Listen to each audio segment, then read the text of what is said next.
All right. Hey, my friends, welcome to this episode.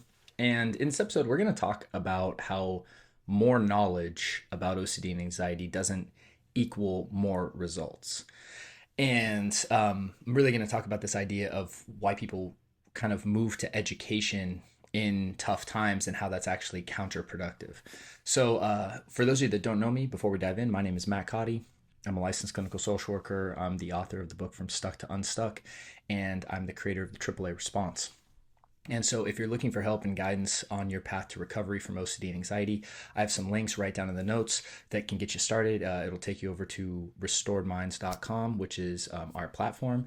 And we have a corresponding app as well.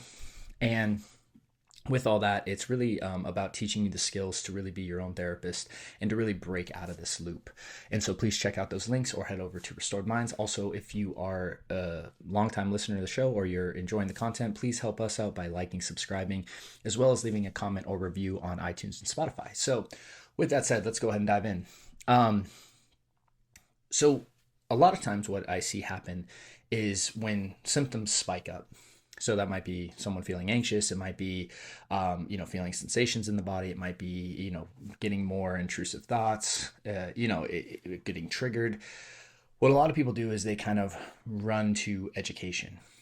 And, a lot of people, and again, I did this for a long time, so I can totally connect to this, but they misperceive the idea that because they're researching OCD and anxiety, or because they're running to again another book or listening to the same YouTube video like this or over and over and over again, that they're doing something to help themselves.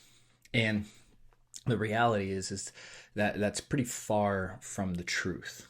And so the reason that I put out you know content like this and the podcast and the book, everything, is because there is an initial phase of recovery that it's important to have education. You really need to understand the issue, understand what we're trying to do, understand the tools, and understand how to implement them. And that is the initial foundation of recovery, right? It's I don't believe in just throwing someone into a practice and just telling them to do something without explaining it. But education's again, it's the foundation. So if you were building a house, right, in this metaphor, and we laid a really, really good foundation, and you have education, you understand OCD, you understand ERP, and let's say you're building the frame of the house, all the wood, and even then the wood's all done, and then you start running into problems, and let's say the roof is having problems, right? Or you're starting to have problems with drywall, or whatever. You're starting to run into problems, okay? And something happens. You don't run back to the foundation and start working on that, right?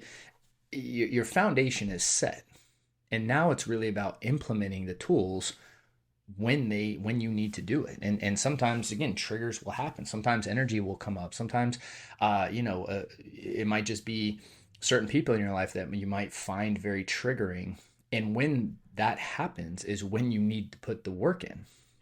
That's actually when you need to start doing the practice. And so in Taking Back Control, our 12-week program, I talk about this analogy of the sideline and playing the game. And when playing the game gets tough, you can't just run back to the sideline and research the game, right? Because the game's getting tough. It's like playing through the tough moments of the game is what gets you better. So going along with this metaphor, when you are experiencing a lot of stuff and you are, having intrusive thoughts, or you're having a bunch of anxiety, or you find yourself getting triggered, and you see yourself stuck, running back to education can become a major compulsion that I see people do. It paradoxically can get them stuck, because what they're doing is they're trying to generally read something or learn something to make themselves feel better right now. And anytime we're doing something to shift our emotional state from a state we don't like to a state we do like, or a state we don't prefer to a state we do prefer, that has the potential to create a compulsive routine, a compulsive loop. So the foundation and the education is important. And that's why this channel exists. It is important. But you have to use it correctly, right? Like, the foundation is its own thing. The education is its own thing. It's required to support you as you implement the tools, but running back to it and trying to, again, get the reassurance, make yourself feel better right now. If you don't like how you're feeling, you're going to distract yourself by reading. It's like, for the most part, once you've gone through an educational process, running back to it is most likely a compulsion.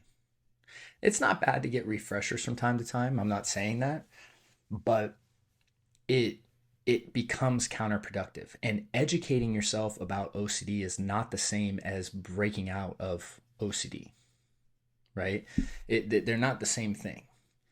And you have to make sure you're not convincing yourself that because I'm educating myself, I'm doing something productive, because it depends where you are in your journey. If you know what you need to do and you've received education and you're starting to experience symptoms and you're starting to run back to that so you don't have to do, the skills that you've learned already, you're you're not you're not moving forward in that, you know? And going back to the house metaphor, again, once the foundation's set, it's like no one can take that away from you. So, and again, the tools for building the foundation are different than the tools for building the framing or the drywall or the roof or all of that. Once we have the foundation set, we have to move up in the project and move up on the journey to use the tools that need to be used at that time. And I just see more and more, when things happen and triggers happen and symptoms tend to flare up, that there's a reversion to education, and in many ways a self-deception that because I'm doing more education, I'm getting better or I'm working on the problem. And the reality is this is not always true. And so you have to kind of be honest with yourself and say, okay, am I using this to try to make me feel better right now? You know, because again, the education is the first part of your journey. Once you understand what the problem is, once you understand what the solutions are, and and all of that, your education is in many ways, it has a good base. It doesn't mean you're not going to learn stuff along the way, but you don't need to regress back to that stage and just go into complete student mode. When times get tough is when you need to put in the skills, when you need to put in the work. That's part of this process. And I just have seen more and more it's almost like a panic education, right? Like I need to go back and I need to review, or I need to go reread a book that I've already read 3 times, or this podcast, and in many ways people are using education as a distraction or a way to convince themselves that they're actually working on the problem without actually working on it. And I know this is kind of a tougher message, because it's not always fun to confront these ideas, because most likely, if you've been experiencing this, you've probably done this, because this is a very, very common thing. That's why I wanted to make a specific episode about it, because I see it happen all the time. And it's when we get into those reactive states and we're trying to do something to change, it doesn't matter what we're doing, that can become a compulsion. If we're trying to change our state immediately, that can become a compulsive behavior, because we're validating the idea that whatever it is we're experiencing is bad and we're not supposed to experience it and we're not supposed to confront it, so we're fleeing from it. And so if you go and you just turn on music as loud as you can, try to drown out your thoughts, that can become a compulsion. If you go and you flee to alcohol because you feel anxious, obviously that can become a compulsion. If you are running and listening to 8 hours a day of OCD and anxiety education and listening to audiobooks again and again of things you've already learned, it may be that you're using it as a compulsion. And the only way you're ever going to get better is if you remove compulsions completely. And so we got to be careful that we're not using education as a compulsion, and realize that more education does not equal more results. It's putting what you learn into practice that's going to get you results. So hope this was helpful. Hope this served you. And again, if you find this helpful, please help us out by liking, subscribing. And with that, I will see you on the next episode. Hey there. So if you enjoyed that video, we've linked up a few more videos that we think you'd find helpful as well.